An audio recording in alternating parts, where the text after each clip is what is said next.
নমস্কাৰ ফিল্ম ভাল পোৱা ৰাইজসকল। হৰৰ ফিল্ম ভাল পোৱাসকলৰ বাবে ইভিল ডেড ফ্ৰেঞ্চাইজটো এটা আৱেগিক নাম। ইয়াৰ এটা নতুন পাৰ্ট আহিছে, সেইটো হৈছে ইভিল ডেড ব্ৰুন বনাইছে। চিনেমাখনৰ কাহিনীটোৰ কথা ক'বলৈ গ'লে এলিছ নামৰ এগৰাকী যুৱতীয়ে নিজৰ স্বামী আকস্মিকভাৱে মৃত্যুৰ পিছত তেওঁ পৰিয়ালক সান্তনা দিবলৈ শহুৱেকৰ পৰিয়ালৰ কাষ চাপে।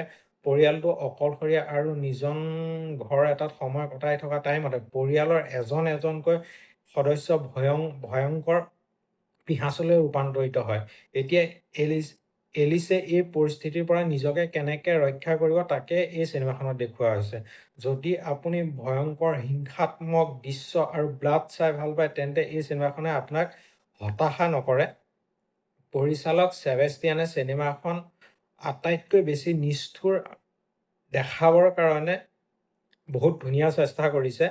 আগৰ যোনটো ইভিল ডেড ৰেইজ চিনেমাখনৰ মানসিক ভয় আৰু ছাছপেন্স যিমান আছিল তাতকৈ ইয়াত অকণমান কম পাব, কিন্তু ইয়াত তেজ, শৰীৰৰ কটা কুটা অংশ য'ত ত'ত পৰি থকা চিগা ভৰি এই দৃশ্যসমূহৰ ওপৰত বেছি গুৰুত্ব দিয়া হৈছে। কিন্তু সাধাৰণ দৰ্শকৰ বাবে এই দৃশ্যবোৰ হজম কৰিব নোৱাৰিব আৰু ভাত খাই উঠি আপুনি এইখন চিনেমা চাবলৈ নাযাব।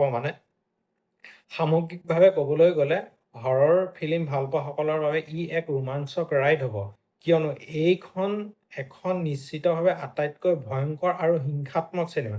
যদি আপোনাৰ কলিজা দুৰ্বল নহয় তেন্তে আপুনি এই ভয়ৰ জুতি ল'ব পাৰিব।